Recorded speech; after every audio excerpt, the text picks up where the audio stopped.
Hello and welcome to TargetNet. This is Richa and I'm your educator for UGC NET. ये series मैंने बनाई है net के उन एस्पिरेंट्स के लिए जो पेपर 1 की तैयारी कर रहे हैं और साथ ही उन बच्चों के लिए जिनका पेपर 2 मैनेजमेंट कॉमर्स या HRM है। इस सीरीज में मैंने वीकली बेसिस पे हर यूनिट को कवर करने की कोशिश की है जिससे कि जो लर्नर्स मुझे रेगुलरली फॉलो करेंगे वो हर वीक यूजीसी नेट का एक जो वॉल्यूम है या एक यूनिट है उसे कंप्लीट कर पाएंगे। So without wasting any further time let us begin today's session.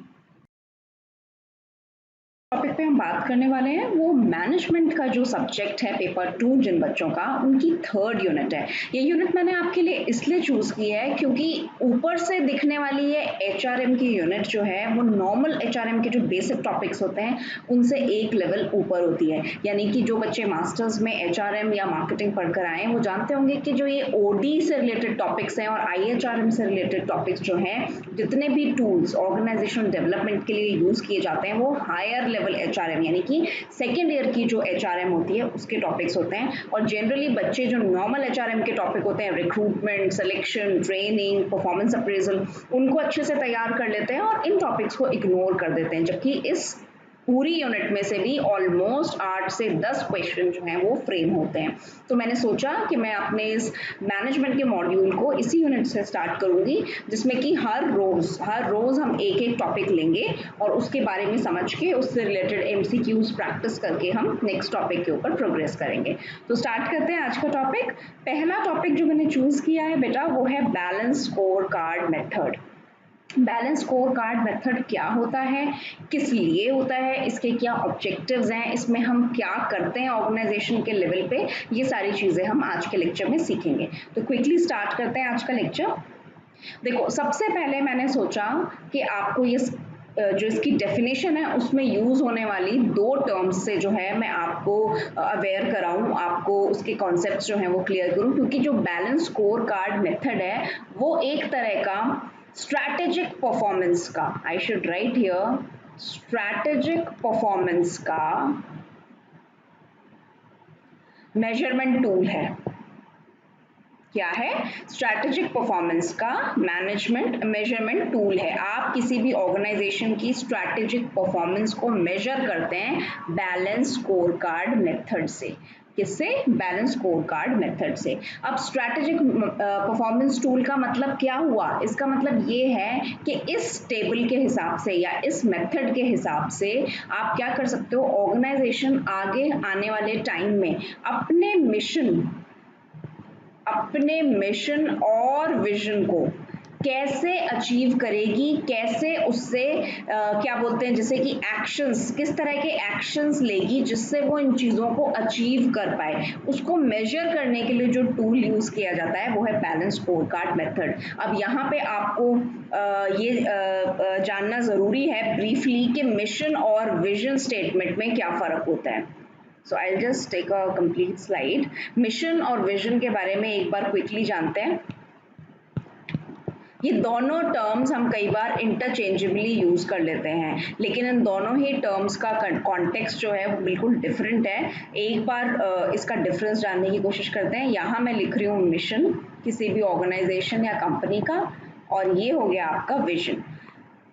Balance score card method याद रखिएगा एक ऐसा परफॉर्मेंस मेजरमेंट का टूल है जिससे आप किसी भी ऑर्गेनाइजेशन के मिशन और विजन स्टेटमेंट को अचीव कैसे करना है, उसके लिए क्या एक्शंस लेने, किस तरह की स्ट्रैटेजिक प्लानिंग करनी है, उसको मेजर करने में, उसको मॉनिटर करने में आपको हेल्प करता है। ये एक चीज बैलेंस स्कोर कार्ड के बारे में आप याद रखिएगा।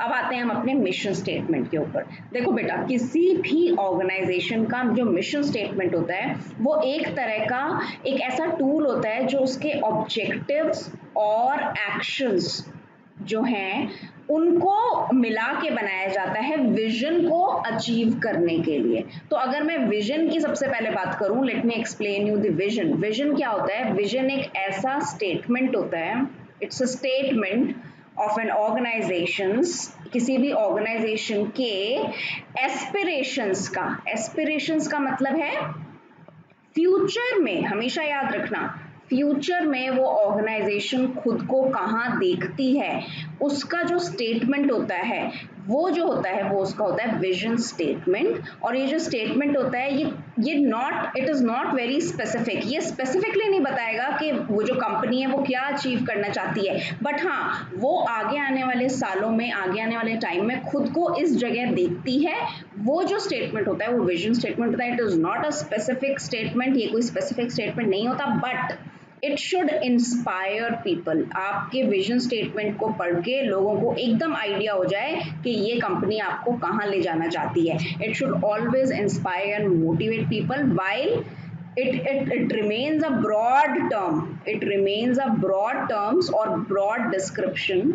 ये एक ब्रॉड टर्म और ब्रॉड डिस्क्रिप्शन होती है किसी कंपनी के ऑब्जेक्टिव्स को लेकर के वो अपने आप को आगे आने वाले टाइम में कहाँ देखती है। फॉर एग्जांपल मैं बात करूँ डिज्नी की, तो उसका विजन है टू मेक पीपल हैप्पी, लोगों को हैप्पी बनाना इसका विजन स्टेटमेंट है। तो आप देख रहे हो इसमें किसी भी तरह की कोई स्पेसिफिक स्टेटमेंट नहीं है, कुछ भी मेजरेबल या अचीवेबल नहीं है, बट उसका एक विजन है, उसकी एक सोच है कि मैं लोगों को खुश करना चाहती हूँ। अब इसके लिए क्या क्या करना है वो डिफाइन होता है किसमें, मिशन स्टेटमेंट में। इस विजन को अचीव करने के लिए मुझे क्या क्या एक्शंस लेने हैं। आज अगर मैं बात करूं कि mission describes, you should write if you want to, mission describes what an organization need to do now, please mark the word now, to achieve the vision। Vision को अचीव करने के लिए अब उसे किन ऑब्जेक्टिव्स पे, किन टारगेट्स पे, किन वैल्यूज पे, किन गोल्स पे, किन एक्शंस पे काम करना है वो मिशन स्टेटमेंट बताता है। और ये एक तरह से मैं कहूंगी आपको it was a broad term, ये एक स्पेसिफिक टर्म होती है, यानी स्पेसिफिक पैराग्राफ या स्पेसिफिक सेट ऑफ स्टेटमेंट्स होता है जो डिफाइन करता है कि किसी कंपनी को के विजन स्टेटमेंट को, यानी कि लोगों को हैप्पी बनाने के लिए अब मुझे क्या करना है, वो उसका मिशन है जो उसको अचीव करना है। It is more specific, I should write here, it is more specific and what, it is more actionable, actionable जिस पर एक्शन लिया जा सके। एक्शनेबल होता है कौन, मिशन स्टेटमेंट। तो इन दोनों का डिफरेंस आपको याद होना चाहिए। अगर मैं मिशन स्टेटमेंट के एग्जांपल की बात करूं तो एडिडास का एक अच्छा खासा मिशन स्टेटमेंट है, I just read it for you guys, that we strive to be the global leader, we strive to be the global leader in sporting goods। खेलने से जुड़े हुए सामानों में हम एक लीडर बनना चाहते हैं with industry, sporting goods industry with brands built on a passion। एक ऐसे ब्रांड को बनाना जिसमें कि स्पोर्ट्स और स्पोर्टिंग कल्चर से जुड़े हुए जो लोग हैं, जो अपने लाइफस्टाइल में स्पोर्टिंग कल्चर को इंक्लूड करना चाहते हैं, उनको हम सेटिस्फाई कर सके। ये क्या हुआ, इसका एक स्पेसिफिक स्टेटमेंट हुआ कंपनी का कि जो हमारा विजन है, जो भी उस कंपनी का विजन होगा स्पोर्ट्स में लीड करना, ऐसी कंफर्ट देना या बिल्कुल स्पेसिफिक चीज स्पोर्ट्स से रिलेटेड डिलीवर करना, उसको अचीव करने के लिए वो क्या कर रहा है, उसने अपना एक सेट ऑफ मिशन बनाया है जिसमें उसका ऑब्जेक्टिव क्या है, उन सारे ही लोगों को सेटिस्फाई करना जो कि स्पोर्ट्स से रिलेटेड है। और स्पोर्टिंग कल्चर यानी कि अपने रहने सहने और इंस्पिरेशंस में, अपने लाइफस्टाइल में क्या है, स्पोर्टिंग से जुड़ी हुई चीजों को तवज्जो देते हैं, इंपॉर्टेंस देते हैं, उनको हम सेटिस्फाई करना चाहते हैं। तो आपने देखा है एडिडास के जो प्रोडक्ट्स होते हैं, उनकी जो रेंज होती है उसमें सारी चीजें हैं, आपके पास एपरल्स भी हैं, आपकी क्लोथिंग भी है, आपके शू भी हैं, कंफर्टर्स भी हैं और स्पोर्ट्स के इक्विपमेंट्स भी हैं। तो सारी चीजों को वो सेटिस्फाई कर रहे हैं अपने विजन स्टेटमेंट को अचीव करने के लिए। वापस आते हैं अपने टॉपिक पे। बैलेंस स्कोर कार्ड क्या है, एक ऐसा परफॉर्मेंस का मेजर करने वाला टूल है जो कंपनी के विजन और मिशन को अचीव करने में, उसको मेजर करने में हेल्प करता है कि अब मुझे क्या एक्शंस लेने हैं ब्रॉडली। अब हम स्पेसिफिकली बात करते हैं एग्जाम के पॉइंट ऑफ व्यू से सबसे इंपॉर्टेंट चीज जो आपके लिए अगर वो पूछ लेता है तो ये दो नाम है, Robert Kaplan and David Norton.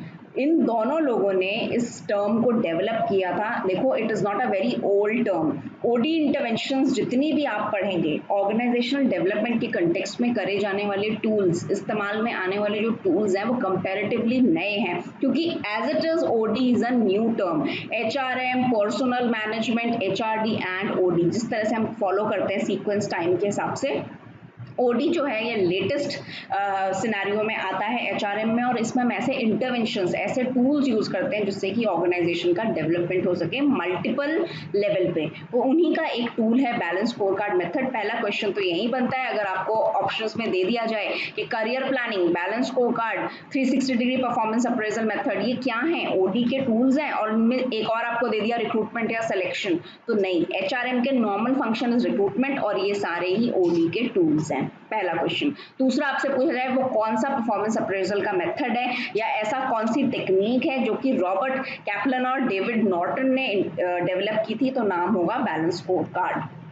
Balance score card क्या करता है? देखिए, it is a way of looking at your organisation that focuses on your big picture strategic goals. Strategic goals क्या हो गए? आपके जो ब्रॉड गोल्स हैं आपकी कंपनी के, उनको अचीव करने के लिए उस लेंस से देखता है, जिससे कि उसको सारी एस्पेक्ट्स, अब वो क्या एस्पेक्ट्स हैं, किन किन एस्पेक्ट्स को वो देखता है, हम आगे पढ़ेंगे। जो 4 एस्पेक्ट्स आपके लिए इंपॉर्टेंट है, ये आपको मदद करता है राइट चीजें चूज करने के लिए, उन गोल्स तक पहुंचने के लिए, या फिर मैं कह सकती हूँ कि अपने विजन और मिशन स्टेटमेंट को अचीव करने के लिए क्या करता है? हेल्प करता है बैलेंस स्कोर कार्ड। अंडरस्टूड? चलिए, बैलेंस स्कोर कार्ड बीएससी जो मैंने कहा था, ये स्ट्रैटेजिक प्लानिंग और मैनेजमेंट का एक टूल है जो ऑर्गेनाइजेशन यूज करती हैं इन 4 चीजों को अचीव करने के लिए। ये ब्रॉड चीजें, आपको स्पेसिफिक नाम याद करने फंक्शन के साथ, आगे आने वाली स्लाइड में आएगा। पहली चीज क्या करता है बीएससी? कम्युनिकेट करता है कि वो क्या अकॉम्प्लिश करना चाहते हैं, उसी के हिसाब से डे टू डे वर्किंग जो होती है उनके कामों को अलाइन करता है। उसके बाद आपको प्रायोरिटाइज करता है, जितने भी प्रोजेक्ट्स हैं, असाइनमेंट्स हैं, डेडलाइंस हैं, उन सबको प्रायोरिटाइज करेगा कि ये हाई इंपॉर्टेंट चीजें हैं मेरे लिए, और ये थोड़ी सी बैक एंड पे जा सकती हैं, इन्हें बाद में किया जा सकता है। और फिर उनके बाद उन चीजों को आप उनकी परफॉर्मेंस को मेजर और मॉनिटर करता है कि आपने जो स्पेसिफिक टारगेट्स सोचे थे, क्या हम वहां तक पहुंच पाए हैं या नहीं। तो ये तो है ब्रॉडर पर्सपेक्टिव। ये एग्जाम में बिल्कुल ऐसे नहीं पूछा जाएगा। अब कैसे पूछा जाएगा? ये जो डायग्राम जो आपको अभी के अभी याद करना है कि बैलेंस स्कोर कार्ड के ये 4 इंपॉर्टेंट पर्सपेक्टिव होते हैं। क्या होते हैं? पर्सपेक्टिव्स। 4 इंपॉर्टेंट पर्सपेक्टिव्स होते हैं बीएससी के। क्या है उनके नाम? Financial perspective, internal processes, learning and growth, and customer का पर्सपेक्टिव। अगर मैं इसको यहाँ शॉर्ट में लिखूं, FILC। अब आप इसका कोई भी एक्रोनिम बना के, नेमोनिक्स बना के याद कीजिए। ये चारों आपको याद रखने हैं। इन चारों का मतलब ये है कि इन चारों चीजों से जुड़ी हुई इंफॉर्मेशन को जानना बैलेंस स्कोर कार्ड का मतलब है। अगर इन चारों पर्सपेक्टिव पे क्या है वो पर्सपेक्टिव, हम डिटेल में पढ़ेंगे अभी। फाइनेंशियल, इंटरनल, लर्निंग और कस्टमर के पर्सपेक्टिव में आपका डेटा अप टू डेट है, आपकी मॉनिटरिंग एकदम क्लोज्ड है, आपके एक्शंस जो आपको लेने हैं आप बिल्कुल क्लियर है उन चीजों को लेकर। अगर इन चारों एस्पेक्ट्स में आप कोऑर्डिनेटेड हैं और आपने कंट्रोल किया हुआ है, तो आप डेफिनेटली अपने मिशन को, अपने गोल्स को अचीव कर पाएंगे। इसमें बैलेंस होना जरूरी है। इन सारे ही एस्पेक्ट्स पे बैलेंस होना जरूरी है। अब ये एस्पेक्ट्स क्या क्या बातें करते हैं हमसे, वो एक बार देख लेते हैं। देखो, जो उसमें पॉइंट था कस्टमर्स पर्सपेक्टिव का। कस्टमर पर्सपेक्टिव का मतलब है हाउ डू कस्टमर्स सी अस। हमारे मिशन और विजन को अचीव करने के लिए हमारे कस्टमर्स हमें कैसे देखते हैं, हमें क्या करना चाहिए उनको सेटिस्फाई करने के लिए, उस एरिया को मेजर करना जो होता है वो कस्टमर्स वाला पॉइंट है, वो वाला पर्सपेक्टिव है। इंटरनल प्रोसेसेस हमारी कंपनी के कैसे हैं, हमें किन किन एरियाज में एक्सेल करना है, हमारे बिजनेस के जो स्टेक होल्डर्स हैं। स्टेक होल्डर्स कौन होते हैं? स्टेक होल्डर्स वो सारे लोग होते हैं जो आपके बिजनेस या ऑर्गेनाइजेशन से रिलेटेड होते हैं। आपके एम्प्लॉयज भी, कस्टमर्स भी, एडमिनिस्ट्रेशन से जुड़े हुए लोग भी, इंटरनल एनवायरनमेंट के लोग भी, एक्सटर्नल एनवायरनमेंट, जितने भी लोग आपकी ऑर्गेनाइजेशन से रिलेटेड है वो आपके स्टेक होल्डर्स हैं। ये शेयर होल्डर वर्ड नहीं है, याद रखिएगा। जितने भी लोगों का स्टेक है आपकी ऑर्गेनाइजेशन के साथ, तो उनको सेटिस्फाई करने के लिए हमें किन किन चीजों में एक्सेल करने की जरूरत है, ये एरिया है आपका इंटरनल पर्सपेक्टिव। आपको कंपनी की इंटरनल जो प्रोसेसेस हैं उन पे फोकस करना है इस सेगमेंट के अंदर। तीसरा देख लेते हैं, innovation and learning perspective. Very important. अपनी सिचुएशन को, अपनी बिजनेस ऑर्गेनाइजेशन को सस्टेन रखने के लिए, एनवायरनमेंट में होने वाले changes, latest technologies, latest development techniques, इनसे मुकाबला करने के लिए हमें इनोवेशन को लेकर, लर्निंग को लेकर, R&D को लेकर, डेवलपमेंट को लेकर क्या करने की जरूरत है जिससे हम इम्प्रूव करते रहें और वैल्यू होती है किसी भी चीज की, जो आप प्रोडक्ट या सर्विस ऑफर कर रहे हैं उसकी वैल्यू मेंटेन करने के लिए हमें क्या करना चाहिए। तो उस चीज को मेजर करने के लिए, मॉनिटर करने के लिए जो पर्सपेक्टिव है वो है आपका innovation and learning perspective. And finally financial perspective, जैसा कि नाम से पता चल रहा है, कंपनी का जितना भी फिनेंशियल एस्पेक्ट्स हैं, जितने भी स्टेक होल्डर्स को हमें कैसे देखना चाहिए कि हम कितने फिनेंशियली स्ट्रांग हैं, वो जो एस्पेक्ट्स हैं उनको करने के लिए हमें जितने भी चीज़ों पे काम करना है वो है आपका financial perspective. So now you can see clearly कि अगर ये 4 ब्रॉड पर्सपेक्टिव पे किसी ऑर्गेनाइजेशन की मॉनिटरिंग स्ट्रांग है, किस टूल की मदद से, बैलेंस स्कोर कार्ड की मदद से, तो क्या होगा, डेफिनेटली वो आने वाले टाइम में सक्सेस को है वो सक्सीड करेगा, अपने मिशंस और गोल्स को अचीव कर पाएगा। बस इतनी सी बात है जो बैलेंस स्कोर कार्ड में आपको याद रखनी है। इट्स ऑल रेपिटेशन, सारी चीजें वही हैं, मैंने आपके नोट्स के लिए इसमें डाली हैं कि फाइनेंशियल पर्सपेक्टिव का मतलब कंपनी की फाइनेंशियल परफॉर्मेंस, कस्टमर्स और स्टेक होल्डर का मतलब क्या हो गया कि कैसे हमें अपने परफॉर्मेंसेस को इम्प्रूव करना है कि उनको हम सर्व कर पाए, इंटरनल प्रोसेसेस, प्रोडक्ट्स और सर्विसेज को लेकर हमें क्या इंप्रूवमेंट करने हैं, उनकी क्वालिटी और एफिशिएंसी को लेकर हमें क्या करना है, और फाइनली ऑर्गेनाइजेशनल कैपेसिटी, जिसको लर्निंग और ग्रोथ, इन दो नामों से पूछ सकता है, याद रखिएगा। लर्निंग एंड ग्रोथ इसका नाम है, या फिर ऑर्गेनाइजेशनल कैपेसिटी वर्ड भी यूज कर सकता है कि हमें अपने ह्यूमन कैपिटल, जो HR के जो एम्प्लॉयज हैं बेसिकली, या हमारा जो इंफ्रास्ट्रक्चर है, टेक्नोलॉजी है, कल्चर है, कैपेसिटी है, उसकी परफॉर्मेंस चेंजेस होने वाले एनवायरनमेंट में जो है उनसे उनके प्रभाव से खराब ना हो, उसके लिए हमें क्या इनोवेशन करने की जरूरत है, वो इस पॉइंट का मतलब है। तो इन चारों ही पर्सपेक्टिव को मॉनिटर करने का काम बैलेंस स्कोर कार्ड करता है। ये 4 आप पर्सपेक्टिव बोल सकते हैं, लेग बोल सकते हैं बिजनेस की, और ये बहुत इंपॉर्टेंट है किसी भी ऑर्गेनाइजेशन के लिए। अगेन मैंने उनका मतलब यहाँ पे लिखा है, बताया है, आप इसको रीड कर सकते हैं। इंपॉर्टेंट पॉइंट, इन चारों ही लेग्स को कंटिन्यूसली मेजर, एनालाइज और इम्प्रूव करने की जरूरत है अगर आप अपने बिजनेस में कंटिन्यू करना चाहते हैं, सक्सीड करना चाहते हैं। अगर आप इसमें से किसी भी एक पर्सपेक्टिव को इग्नोर करेंगे तो बिजनेस क्या हो जाएगा, लड़खड़ा जाएगा, और क्या होगा, eventually you will lose the balance, eventually you will lose the balance and fall flat on your face. You will not be able to achieve your desired goals and objectives. चलिए practice questions देख लेते हैं कुछ इसके, जो चीजें content में discuss नहीं भी हुई हैं यहाँ पर देख लेते हैं एक बार। Which of the following is not one of the balanced 4 generic perspective. देखिए 4 जेनरिक पर्सपेक्टिव, आपको उसके बहुत ज्यादा अच्छे से नाम याद होने चाहिए। ये पूछ रहे हैं उनमें से कौन सा नहीं है। Innovation and learning, marketing and advertising, financial perspective and internal business processes. तो मैंने आपको जैसे कि याद करवाया था, इनोवेशन एंड लर्निंग, फिनेंशियल और इंटरनल बिजनेसेस तो है। चौथा क्या है,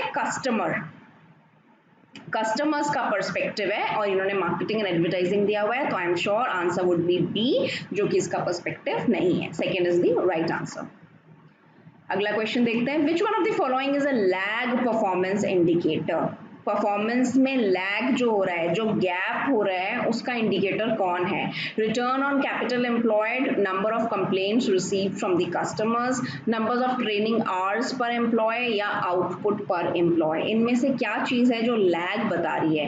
आंसर है रिटर्न ऑन कैपिटल एम्प्लॉयड। जितना कैपिटल आपने इन्वेस्ट किया था उससे जो रिटर्न आ रहा है, क्या वो उसको मीटअप कर रहा है या एक्सीड कर रहा है, सिर्फ यही एक लैग बता रहा है। और इस लैग को बताने के लिए हमने क्या टूल यूज किया, बैलेंस स्कोर कार्ड। कौन सा इसका perspective, financial perspective.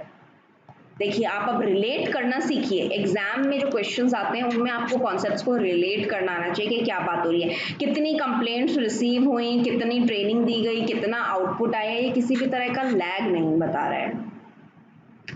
Which one of the following statement is true? Balance scorecard or a feedback mechanism है, can be used in not-for-profit organization. Balance scorecard always have 4 perspective and balance scorecard can only be updated on annual basis. ये not है बेटा, is not true, गलत हो गया यहाँ पे। इनमें से कौन सा true नहीं है, तो second ही होगा obviously।